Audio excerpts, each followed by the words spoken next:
Hello बच्चों, the question says the frequency of a fundamental mode of vibration of A stretch string fixed at both the end is 25 hertz. If the string is made to vibrate with 7 notes, what is the frequency of vibration? If the length of string is 3 meter, what is the frequency of the fourth harmonic? तो question में बोला गया है कि जो frequency है of a fundamental node of a vibration of A stretch string जो कि फिक्स है एट बोथ द एंड्स है, वो हमारे पास 25 हर्ट्ज है. यदि जो स्ट्रिंग है made to vibrate with a 7 notes है तो फ्रीक्वेंसी ऑफ वाइब्रेशन कितनी होगी. और if the length of string है 3 मीटर तो frequency of the fourth harmonic क्या होगी. तो इस क्वेश्चन के लिए हमारा की कॉन्सेप्ट यूज हो रहा है.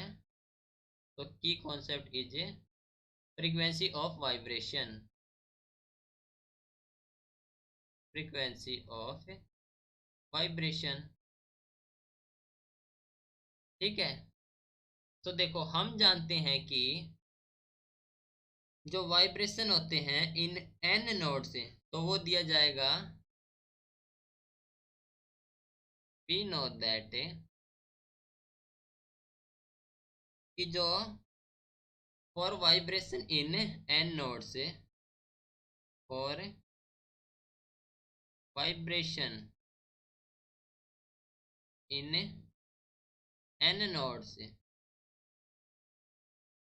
we have L is equal to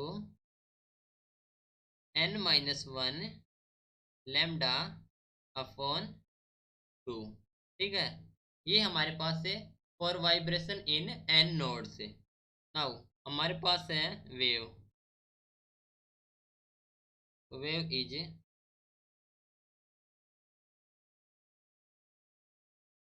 ठीक है, ये हमारे पास है wave.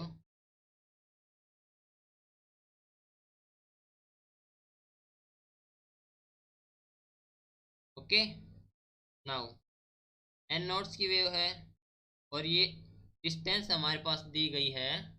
Length of string is 3 metre. तो देखो जो L है that is equal to the n-1 lambda divide by 2. ये हमारे पास for vibration in n nodes.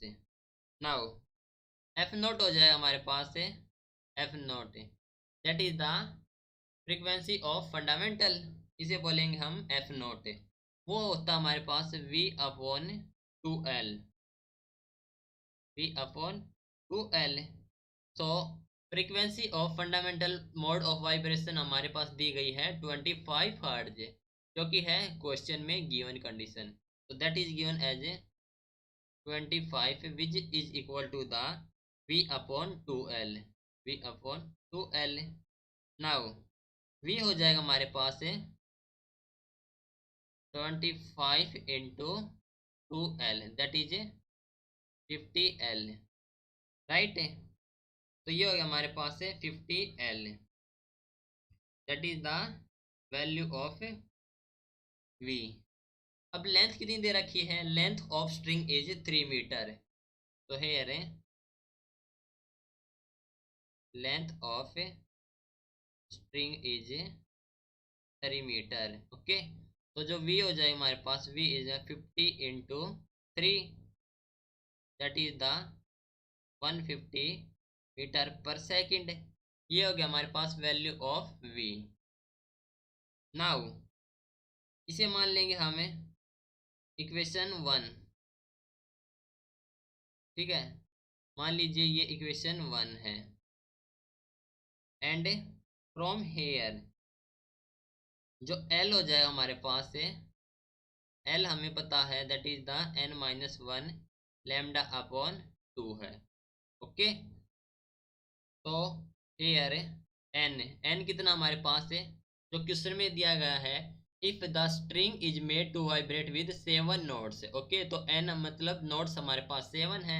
तो ये हो गया हमारे पास 7 माइनस 1 अपॉन 2 इंटू लैम्डा जो कि हो गया हमारे पास 6 लैम्डा अपॉन 2. राइट, तो यहाँ से हमें कैलकुलेट करेंगे तो ये हो गया हमारे पास है 3 लैम्डा, जो कि हो गया हमारे पास है एल। अब लैम्डा कैलकुलेट करेंगे तो लैम्डा हो गया हमारे पास है L/3, L/3। एल हमारे पास length of string that is 3, तो ये हो गया 3/3 which is equal to the 1 metre. Okay, lambda भी कैलकुलेट कर लिया। नाउ कैलकुलेट करेंगे हम यहाँ से फ्रीक्वेंसी। तो frequency is equal to the P upon lambda that is equal to the V हमारे पास 150 मीटर पर सेकंड है, तो 150 अपॉन लैम्डा इज 1, तो ये हो गया हमारे पास 150 हर्ट्ज। 150 हर्ट्ज ये आ गया हमारे पास है फ्रीक्वेंसी। तो क्वेश्चन में फर्स्ट ऑफ ऑल पूछा गया था हमसे कि what is the frequency of vibration. So frequency of vibration is 150 hertz. And second में बोला गया था कि what is the frequency of fourth harmonic. So fourth harmonic के लिए कैलकुलेट करेंगे तो देखो एफ डैश हो जाएगा हमारे पास से F dash is equal to 4f0। Okay, अब एफ नोट क्या हमारे पास है, एफ नोट है फंडामेंटल फ्रीक्वेंसी, और एफ हमारे पास फ्रीक्वेंसी ऑफ वाइब्रेशन, और एफ डैश हो जाएगा फोर्थ हार्मोनिक फ्रीक्वेंसी। ठीक है, तो ये होगा हमारे पास F dash is equal to 4f0। And इसको कैलकुलेट करेंगे तो ये हो जाएगा हमारे पास है 4 × एफ नोट कितना हमारे पास है, एफ नोट हमारे पास है V/2L। ओके, तो 4 × V/2L that is equal to the 4 V की वैल्यू हमारे पास 150 अपॉन 2 × एल हमारे पास कितनी है, length of string is 3। Okay, तो कैलकुलेट करेंगे इसको तो ये हो जाए हमारे पास है 2 × 50 that is equal to the 100 hertz. Okay, तो ये हो गया हमारे पास है frequency of fourth harmonic. Hope you understood it well, best of luck, thank you.